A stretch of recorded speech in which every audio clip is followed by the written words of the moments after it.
Hello बच्चों, आइए प्रश्न को देखते हैं। तो प्रश्न में दिया है किसी यौगिक में सल्फर का आकलन करने के लिए। हेलो बच्चों, आइए प्रश्न को देखते हैं। तो प्रश्न में दिया है किसी यौगिक में सल्फर का आकलन करने की केरियस विधि का वर्णन कीजिए। आइए मुख्य अवधारणा की चर्चा करते हैं। मुख्य अवधारणा। तो प्रश्न में क्या दिया है, किसी यौगिक में सल्फर का आकलन करने के लिए केरियस विधि का वर्णन कीजिए। तो जैसे कि हम मान लेते हैं कोई हमारा सल्फर युक्त कार्बनिक यौगिक है, तो सल्फर युक्त कार्बनिक यौगिक का आकलन करने के लिए हम केरियस विधि का उपयोग करते हैं। तो यहाँ पे हमारा क्या होता है, HNO3 का ये कैसा होता है, सधूम में गर्म करते हैं, तेज गर्म करते हैं। तो गर्म करने पे क्या होगा, जो हमारा सल्फर होगा वो परिमाणात्मक रूप से सल्फ्यूरिक अम्ल में क्या होगा, ऑक्सीकृत हो जाएगा। यानी कि हमारा ये क्या बना लेगा, H2SO4।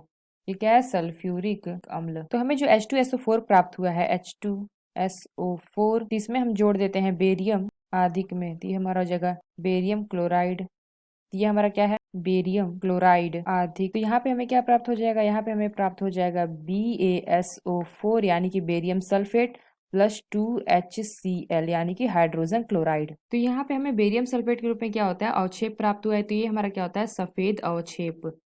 सफेद अवक्षेप के रूप में मिल गया। तो ये जो हमें प्राप्त हुआ है अवक्षेप बेरियम सल्फेट का, इसको हम क्या करते हैं, छान करके धो लेते हैं और उसको सुखा करके तौल लेते हैं। फिर उसे कार्बनिक यौगिक और उससे प्राप्त बेरियम सल्फेट भारों के अनुसार यौगिक की सल्फर की प्रतिशत की गणना कर लेते हैं। तो कैसे हम प्रतिशत की गणना करते हैं, तो अगर हम गणना की बात करें, गणना तो मान लेते हैं, माना एक प्रयोग में कार्बनिक यौगिक का भार W ग्राम में है। तो यहाँ से जो हमारा Ba यानी कि बेरियम सल्फेट प्राप्त है, BaSO4 का भार W1 ग्राम। तो यहाँ से हमारा क्या हो जाएगा, BaSO4S। तो ये हमारा क्या हो जाएगा, ये हमारा हो जाएगा 233 और ये हो जाएगा 32। तो ये हमारा क्या हो जाएगा, W1 ग्राम BaSO4 बेरियम सल्फेट में S की मात्रा बराबर क्या हो जाएगा, 32.233 गुणे W1 ग्राम। तो यौगिक में अगर हम सल्फर की प्रतिशत निकालेंगे, यौगिक में S की प्रतिशत यानी कि सल्फर की प्रतिशत,